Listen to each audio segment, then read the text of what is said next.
Hi everyone, welcome back to the channel. So, can simple living save us in a time of crisis?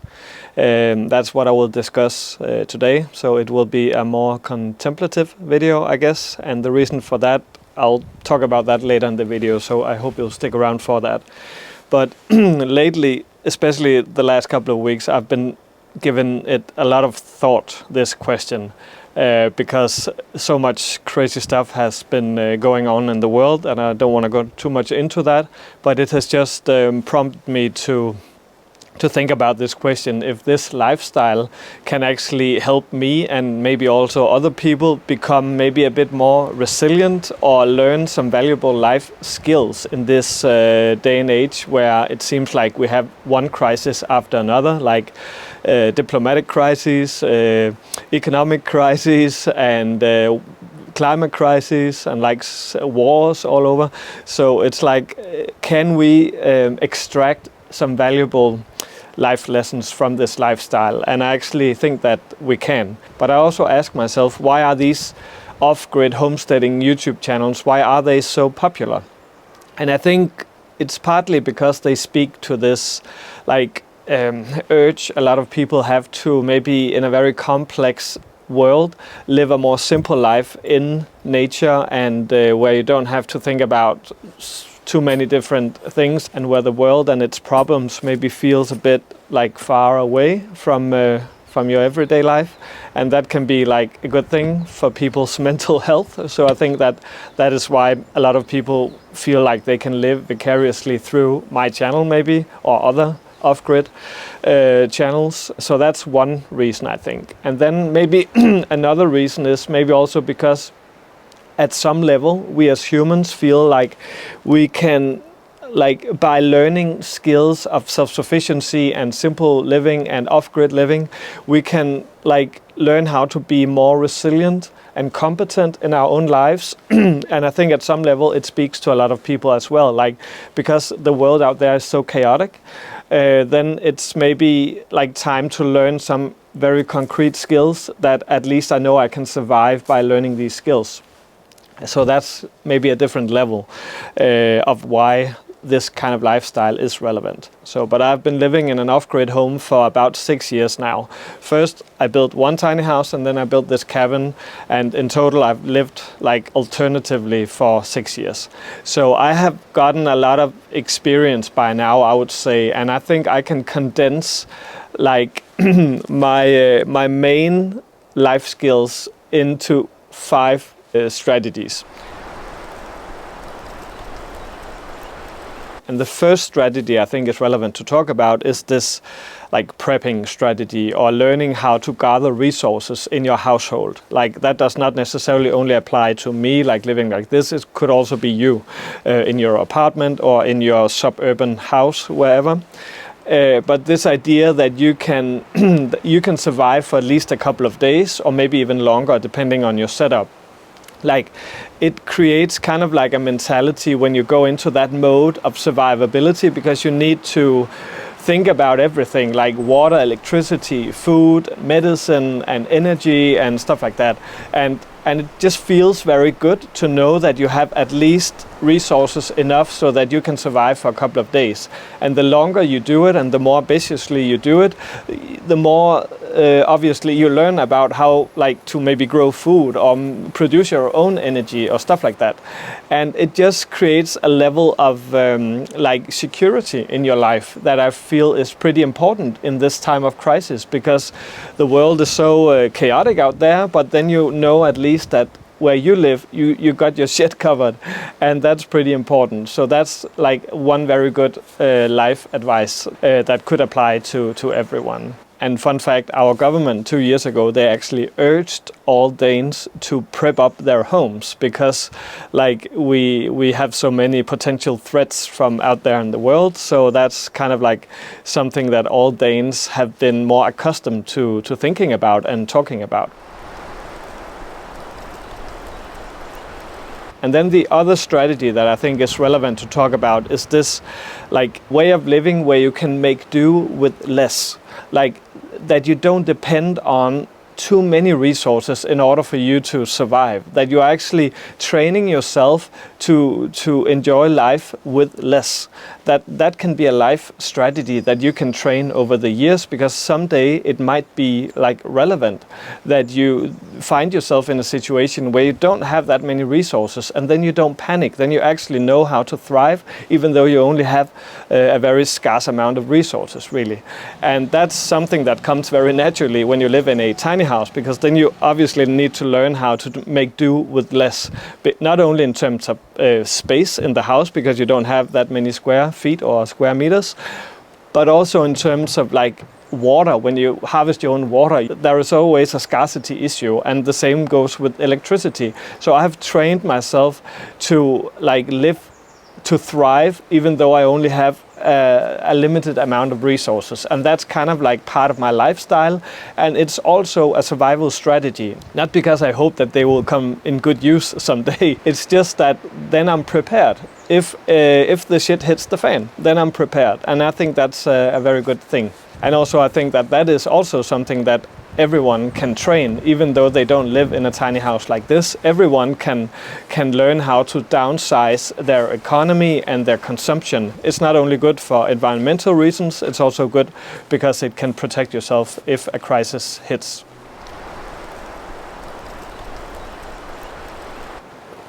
And then the third strategy that I'll talk about is what I call the doer mentality.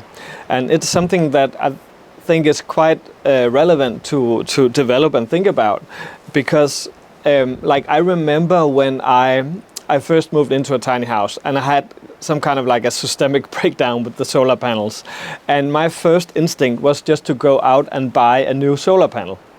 But at the time, there was a COVID lockdown of our country, so all the stores were closed, so I couldn't go out and buy a new solar panel. So I was forced to repair the solar panel and develop kind of like this doer mentality, because I was just used to being a consumer, but now I had to be like a producer and being a doer instead of just a consumer.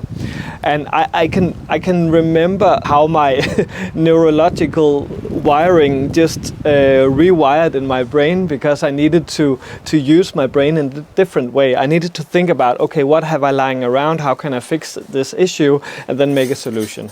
And that was kind of like a turning point for my identity, and especially on this journey of becoming more self-sufficient or self-reliant, because I really felt that was a game changer, like developing this doer mentality. And now like I use it every day, and now everything I do is like, how can I use what I have lying around to solve this problem or to build this thing?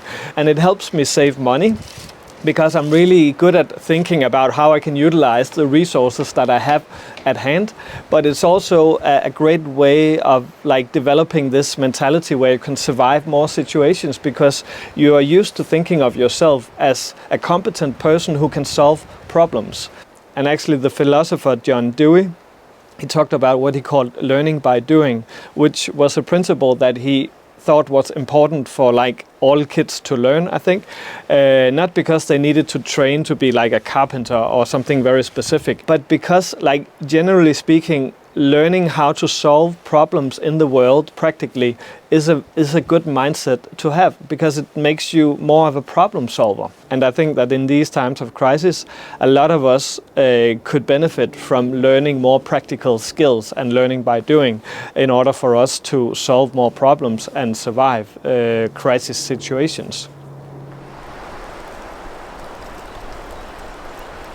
Okay, and the fourth strategy that I have thought about is economic diversification.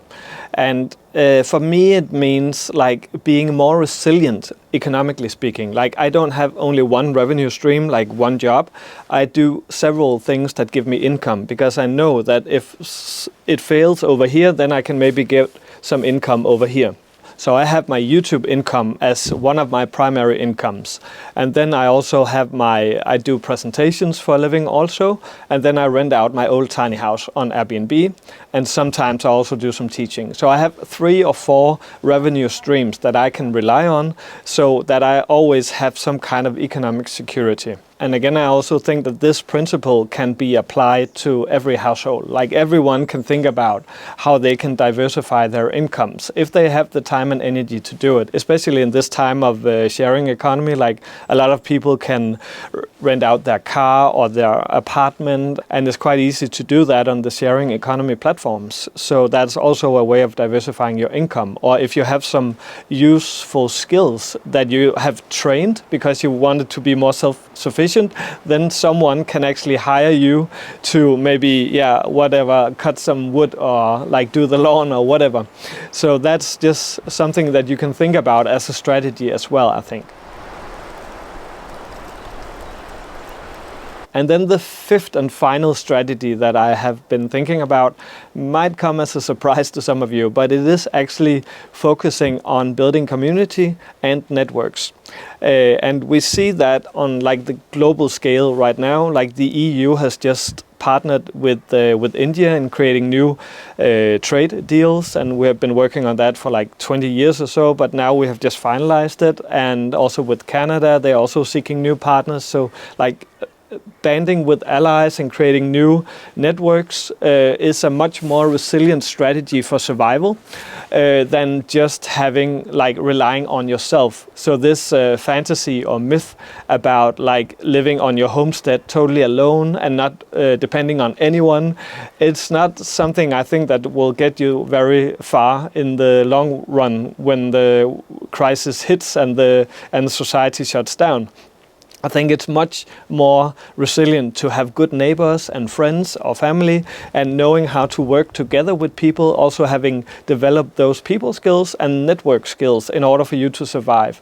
Like in our community out here, I have neighbors around, and some of us have talked about that if society were to shut down, then it would be very wise of us to have a strong community where we could help one another and know who have these resources, and how can we share and survive together. I think that's a much more realistic way of surviving than just being on your own. And of course you can do that if you live in an apartment building or in a suburb. Again, then you can also hook up with your neighbors and create strong networks of resource sharing and knowledge sharing, but also like building social capital so you feel more secure and safe in that community. I think that's definitely a survival strategy that I would go with. So community sufficiency rather than self-sufficiency, I would say is a better way to go, really. All right, so that was my 5 survival strategies that I think that we can learn from simple living or self-sufficient living. Please let me know in the comments down below if you have any other suggestions as to how we can learn from this lifestyle. It would be very interesting to share and hear your thoughts about that. And now back to the reason as to why I chose to make a shorter video for this week. It's because I'm resting this week, because last week was pretty rough working on the other homestead, and I actually got injured a couple of times.